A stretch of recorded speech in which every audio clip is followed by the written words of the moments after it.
Welcome to this module on implementation. In this module, you will learn about the essential management practices and tools used to put strategic plans into motion. There are certain skills and practices expected from all program managers for effective implementation, whatever their programming context might be. Whether a manager is implementing a WASH program in an emergency situation or a child protection program in a high-income country, they need to apply sound implementation practices. Click the work plan to learn more. Throughout implementation, resources and experts are brought together to develop and execute work plans with government and other partners, such as civil society organizations. During implementation, managers bring together the relevant expertise within offices to achieve results articulated in work plans. On completion of this module, you will be able to answer the following questions. What are the key components of the implementation phase? What are the factors to consider in order to identify inputs and activities that are needed to achieve outputs? What are the factors to consider when selecting implementation strategies and approaches? What are the key elements of a work plan? What are the key UNICEF management tools for implementation and monitoring of activities?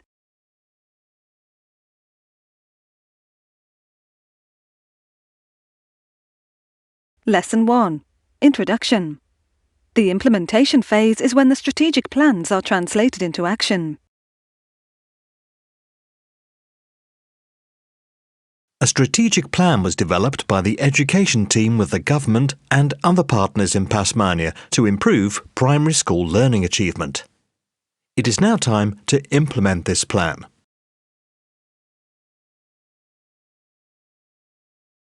Implementation is all about taking action to achieve results. This means allocating and managing resources to undertake activities needed to achieve outputs and outcomes. Implementation is what you do to move up the results chain and achieve results. An example. One of the outputs of the Tasmania programme is increased budget allocation to subsidies and bursaries. The activities to produce this output will have to be identified, as well as the inputs that are required to undertake these activities. The implementation phase consists of planning and execution stages. The planning stage involves identifying activities, implementation approaches, inputs, and time required to conduct activities. Assumptions and risks should also be identified and appropriate mitigation planned. A work plan is developed to document how these activities are scheduled and how they will be implemented.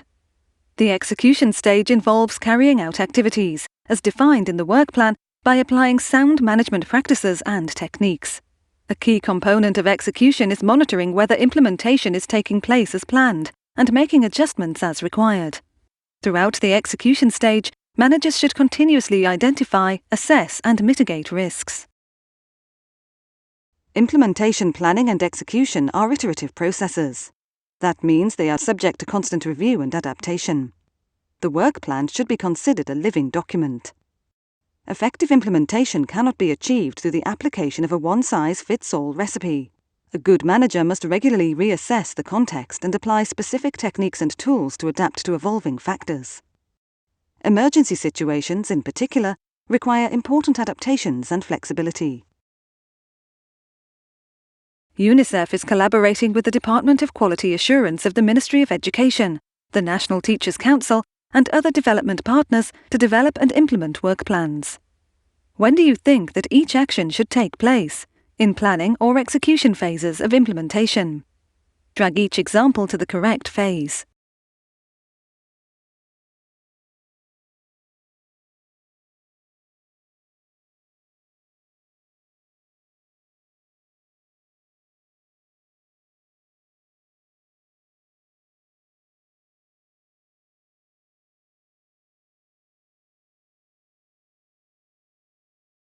Lesson 2. Implementation planning. Early planning on how and when activities will be carried out is key to successful implementation. There are 5 steps to implementation planning. Identify strategies and activities needed to achieve planned outputs. Determine partnerships and implementation approaches to best carry out activities. Identify input requirements to carry out activities. Determine time required to carry out activities. Document the work plan. Throughout all steps of implementation planning, it is necessary to identify and assess risks that may impede achieving results and put in place mitigation measures when possible. Implementation planning. Step 1. Identify strategies and activities. Implementation strategies and broad activities were discussed with stakeholders during the strategic planning process for the Tasmania programme. Now, during implementation, those discussions are taken into account, along with 6 key areas in order to plan the programme activities. Click each key area to learn more. Do policies exist that prohibit or encourage specific activities? Is there guidance for undertaking specific activities? What activities were actually required to achieve previous similar outputs? What have been the best practices identified in previous programs? What factors will limit options for activities? Financial resources, disaster risk, conflict, time, geography, access, security, etc. Those identified during the development of the theory of change and other operational assumptions, like start dates and when resources will become available. Expertise and action required from within UNICEF officers to carry out activities. Other expert judgment available from many other sources, such as other units in the organisation, consultants, stakeholders, etc. Any possible unintended positive and/or negative impact on the environment. Do different options for the activities reduce or aggravate disaster risks? In addition to the specific activities directly related to achieving outputs, managers also include in work plans those activities that will be necessary to monitor performance, such as field visits and studies. Planning for activities and related resource requirements will consider the bottleneck to be addressed, such as capacity gaps, meeting certain organizational requirements, assurance activities to gauge if resources are being used for the intended purpose. Inputs for implementation, notably human, financial, supply and logistics, and partnerships. The UNICEF manager decides whether activities are best carried out by staff or undertaken by partners or service providers. This decision is driven by the overall programme strategy. Click the plus sign to see suggested criteria to consider. Organisational mandate and policies, human resource capacity, office infrastructure and process efficiencies and effectiveness, opportunity cost of implementing the activity versus outsourcing or partnering, operating context, including capacity of partners, cultural considerations, etc., volume of expected transactions, and the potential impact on office capacity, parties that are best placed to mobilise quickly when timely response is required, availability of funding, for example, budgetary constraints or conditionality linked to sources of funding may influence the choice of implementation approach. Implementation planning. Step 2. Determine how to best carry out activities. In the Tasmania Education Programme, UNICEF is supporting the government to train 2,500 teachers. The programme could be implemented by a government agency, civil society organisation, another UN agency, or by UNICEF directly. Click on each button to learn what UNICEF's role would look like in each scenario. If a civil society organisation were implementing the programme, UNICEF would jointly plan with civil society, provide cash for training and material development, procure and provide supplies, provide technical assistance, monitor partner progress against plan, monitor and verify partner progress use of resources. In this case, a government agency is implementing the programme. UNICEF's role is to jointly plan with the responsible government ministry, Ministry of Education, provide cash for training and material development, procure and provide supplies, provide cash for regular monitoring, provide ongoing technical assistance, monitor partner progress against plan, monitor and verify partner use of resources. UNICEF's role if the programme were implemented by another UN agency would look like this. UNICEF jointly plans implementation with the UN agency, provides cash for course and material development and training, and monitors progress against work plans. UNICEF transfers cash and supplies to the other UN agency to carry out a component of the activity, produce training course, and supporting materials. If UNICEF were implementing a program directly, UNICEF would hire staff, use existing staff or contract consultants to undertake all activities. This includes procuring all supplies, undertaking the training of teachers, and assuming overall management responsibility and accountability for activities. In Step 2 of the planning phase, UNICEF decides whether activities would be best carried out by staff or by partners or service providers. The manager has to consider economy, efficiency, effectiveness, and sustainability in determining the approach to program implementation. Click on each tab to learn more. Is UNICEF or a potential partner best placed to obtain inputs of appropriate quality at the right price? Is it more likely that desired outcomes, including an equity-based approach to program delivery, will be achieved if one implementation approach is chosen over another? How well does UNICEF versus a potential partner or vendor undertake activities to convert inputs into quality outputs? Is the approach financially and environmentally viable in the long term? Is the approach acceptable to local communities and stakeholders to support achievement of sustainable outcomes? Implementation planning. Step 3. Identify required inputs. Input planning involves determining what resources, technical assistance, cash and supplies, and what quantities of each should be used and when they are needed to implement activities. In UNICEF, there are 3 primary types of inputs. Click each image below to learn more about identifying the technical skills and competencies to execute activities starts as part of strategic planning. When specific skill sets do not exist or in insufficient numbers in a UNICEF office, then skills need to be obtained through staff training or through consultancies, temporary appointments, institutional contracts or partnering. This means technical assistance is provided directly by UNICEF staff to partners or provided by consultants recruited and funded by UNICEF to work directly with UNICEF staff and/or with government. For the Tasmania Education Programme, UNICEF hired a lead technical consultant to work alongside UNICEF staff to support the implementation of specific activities of the work plan. Identifying required inputs.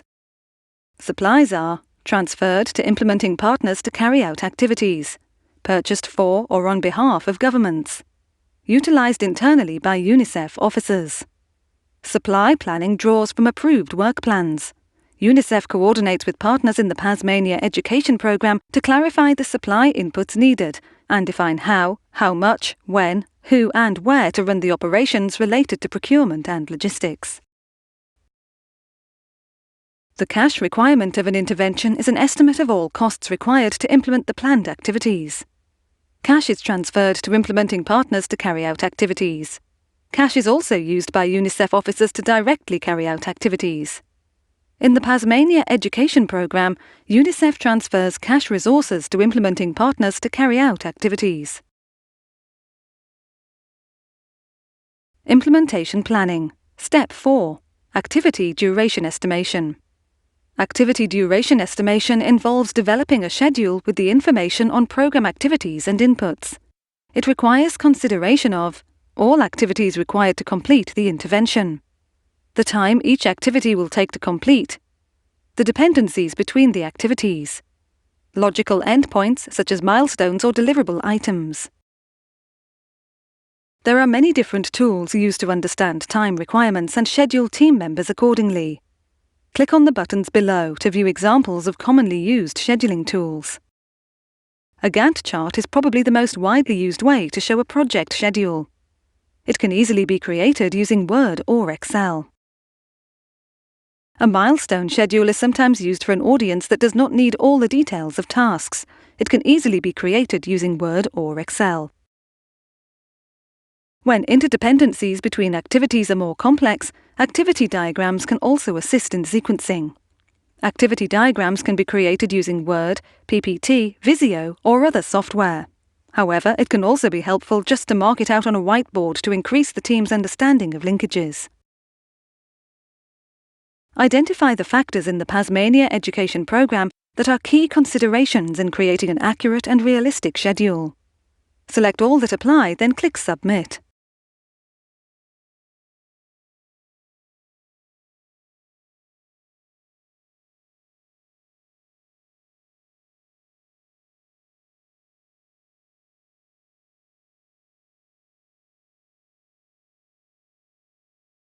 Implementation Planning. Step 5. Implementation of the Work Plan. Country offices use work plans to operationalize their multi-year strategy plans, such as Country Programme Documents, CPDs, and Strategy Notes, SN. Let's have a look at the work plan in more detail. The Programme Manager uses the work plan for multiple purposes, such as to operationalize country programs, to provide detailed activity planning, to refer annual milestones, to identify the implementing partner or partners, to provide the basis for the utilization of inputs. The Programme Manager determines the need to have a more detailed level of planning in addition to that in the work plan, based on the complexity of planned activities. Before we go further, what do you think? Which factors should be taken into account when determining whether a more detailed implementation plan is required in order to monitor inputs, activities and timelines so that outputs are achieved as planned? Take a moment to think about this. Done? Then let's proceed. There are a variety of factors to take into account when determining whether a more detailed implementation plan should be put in place to support specific aspects of the work plan. Mouse over on each image to learn more about the challenges.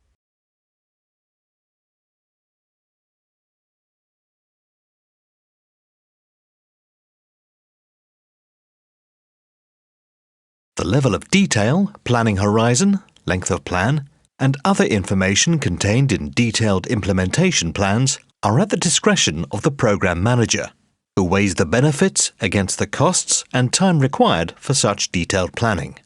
Click on the questions to learn more. Monitoring of programme implementation and work plans may highlight assumptions and risks, and how these are being managed to enable uninterrupted implementation of activities. Fields can be included in the work plan to support implementation monitoring, to verify timely availability of inputs, and whether activities are being undertaken as planned. Quality assurance and feedback points. Actually, other components of programme implementation to document in the work plan are quality assurance and feedback points to ensure results are being achieved as planned, resources utilised for their intended purpose, and perspectives from programme stakeholders and communities are being fed back for timely decision-taking. Often, the pressure to get fast results encourages people to skip documenting plans and get right to the tasks. Although this strategy can create a lot of immediate activity, it also creates significant chances for waste and mistakes. Let's conclude on this. A documented work plan provides the basis for implementation monitoring, quality assurance and feedback points to ensure results are being achieved as planned and resources are used as intended. Perspectives from stakeholders and communities are fed back for timely decision-taking. Plans can be documented simply or elaborately depending on the activity. Click each item to learn more about documentation formats. UNICEF has suggested templates for work plans as well as office management plans. These are generally in Word and Excel, though for more complex documentation, Microsoft Project is the software that uses dependencies and relationships for costs and schedules to be documented and easily updated for changes during implementation. For some activities, the level of detail in a UNICEF work plan will be sufficient. However, some activities will require more detailed plans, sometimes called microplans, implementation plans or project plans. There are many different ways to document a plan, reflecting the needs of the project and the team members. For large, complex projects, the plan can be a combination of many sub-plans, for example, staffing plan, budget, schedule, etc. Ultimately, each manager decides the level of detail required to plan and monitor scope, time, resources, risk and stakeholder management.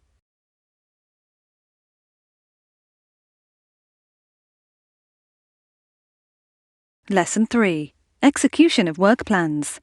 Upon completion of project planning, inputs are obtained so that activities can be carried out in the execution phase. Executing work plans involves managing processes linked to human resources, supplies, relationships with partners and vendors to achieve results.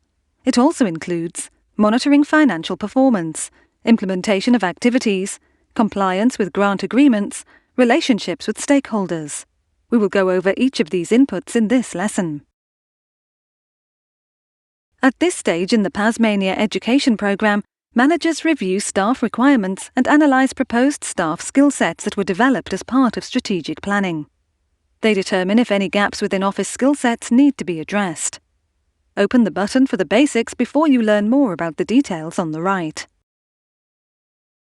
Hiring people takes time and effort to undertake sourcing, screening and selection processes that identify candidates with the right knowledge, skills and behaviours to perform in the job. Recruits need to be onboarded so to reduce time to full proficiency. Where possible, project managers should also look at existing internal talent available. Once the right people are on board, the key is to effectively deploy them to utilise their strengths and match their interests to needs to the project. This requires getting to know staff and effective scheduling practices.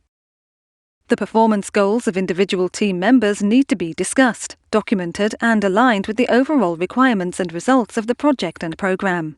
Effective performance management is about continuous communication, planning, monitoring and objective performance evaluation. To assure staff have the skills to meet current and emerging needs, it is important to create learning maps and training activities appropriate for the team.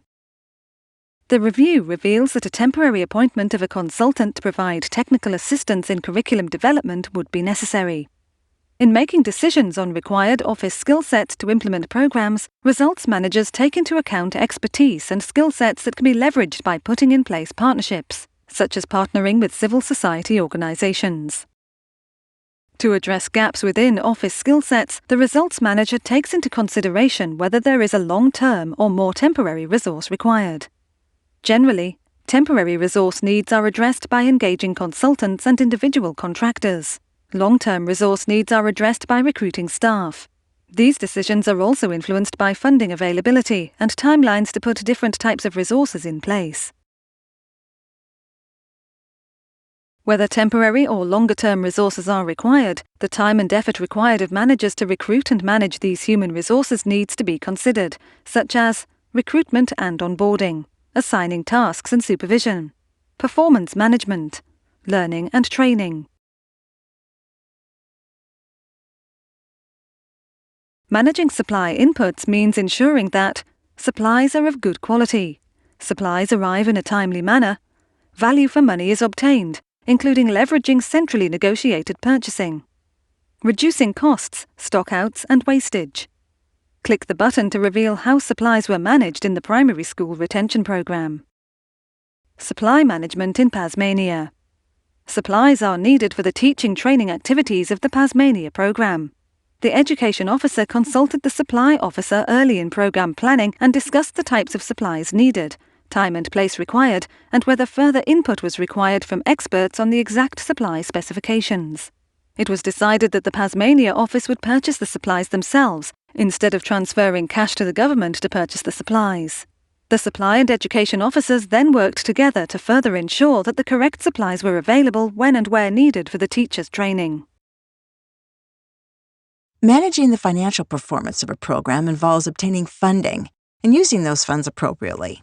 The key questions for results managers to keep in mind while implementing programs are: click the question marks to learn more.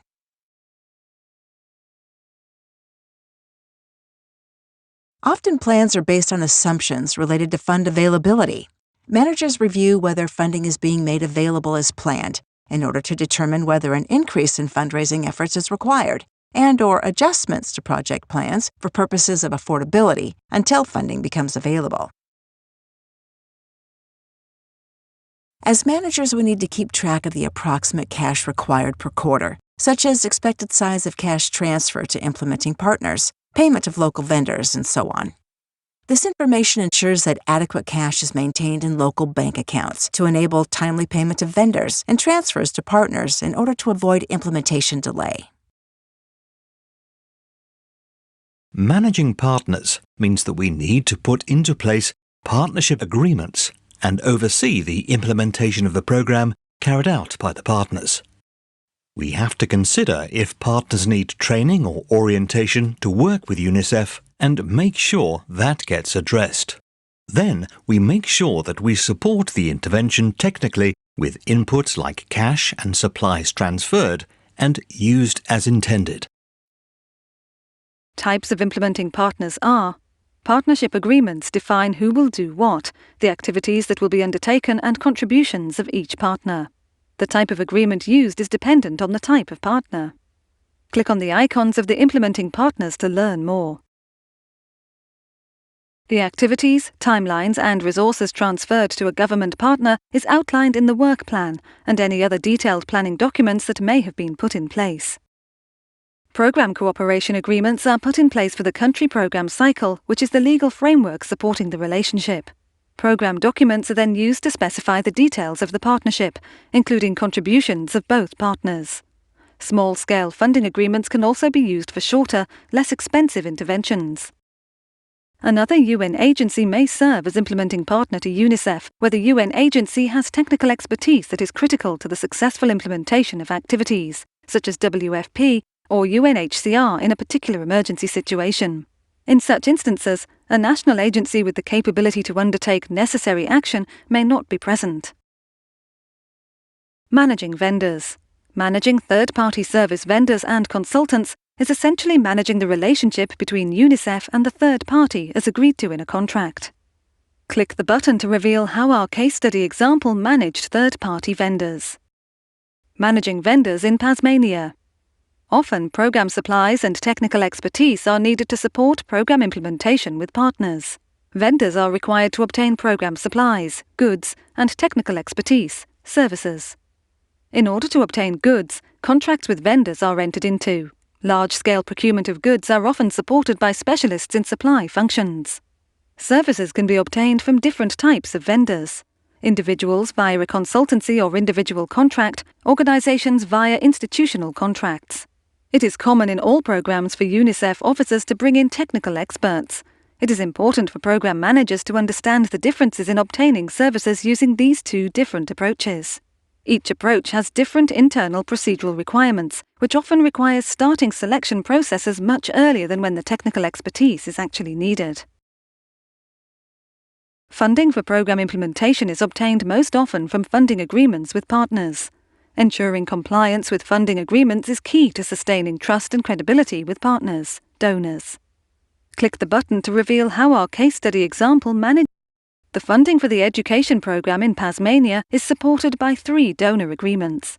At the beginning of programme implementation, the education team discussed requirements related to visibility, eligibility of expenses, and responsibilities for collecting and collating data required for donor reports.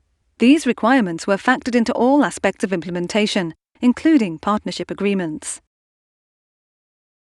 Throughout implementation, managing communications with both internal and external stakeholders is routine, especially if there are adjustments to the intervention. However, not all activities are reported to every stakeholder. A RACI analysis can be helpful in determining communication needs during implementation. If a person falls into one of the 4 responsibilities, they should be included in communications. Click on each letter in the acronym to learn more.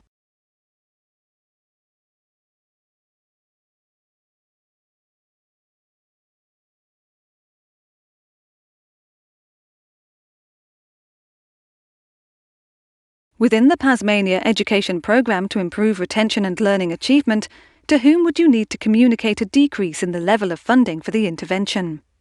The Chief of Education is accountable for informing internal and external team members of changes in funding. Use the RACI tool to advise the Chief of Education on the communication need. Select all that apply, then click Submit.